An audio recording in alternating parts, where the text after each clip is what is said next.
شخصی پرسید واقعا حضرت علی، حضرت عمر داماد حضرت علی بود؟ بله.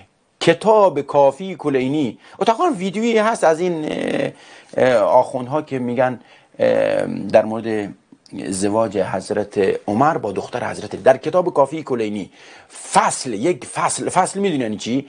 نه یک حدیث نه دو حدیث، چند حدیث آورده که حضرت عمر دختر حضرت فاطمه، بله درست شنیدید، همین حضرت زهرا، همین حضرت فاطمه و دختر حضرت علی زن عمر شد، ام کلثوم.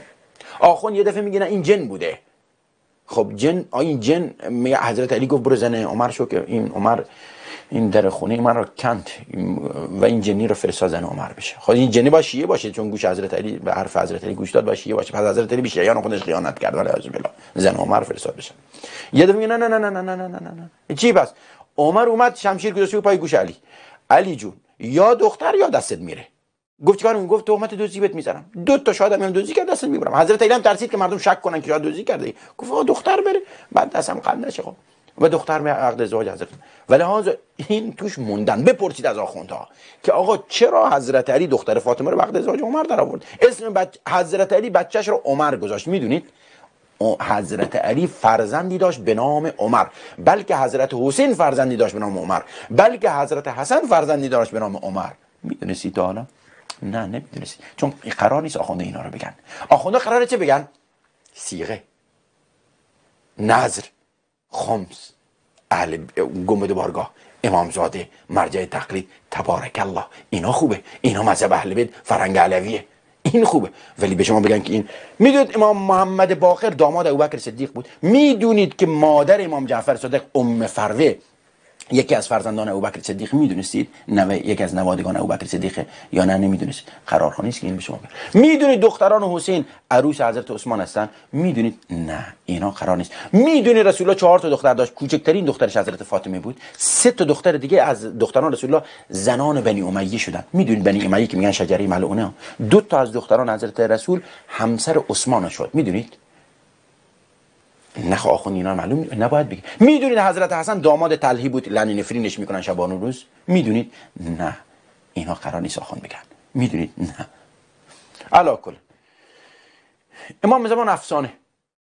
جعفر گفت که آقا برادرزاده حضرت حسن عسکری گفت برادر من فرزندی نداره. گفت دروغ. گفت تو جعفر کذاب هستی. چرا کذاب هستی؟ گفت با من فرزند فاطمه هستم، به من کذاب. گفت نه خیر آقا، فرزند فاطمه باشی یا خود فاطمه باشی، وقتی برخلاف حرف ما آخونده حرف بزنی تو کذاب میشی.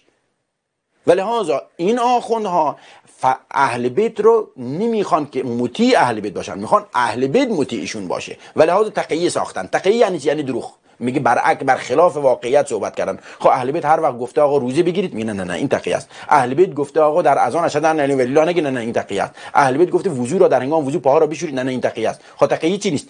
چی تقیه نیست؟ میگه اون چیزی که ما آخوندها تایید بکنیم. اگر امام حضرت علی حرفی زد که ما آخوندها تایید کردیم اون دین میشه. اگر حضرت علی برخلاف، حضرت علی در نهج البلاغه گفته نماز 5 وقت بخونید.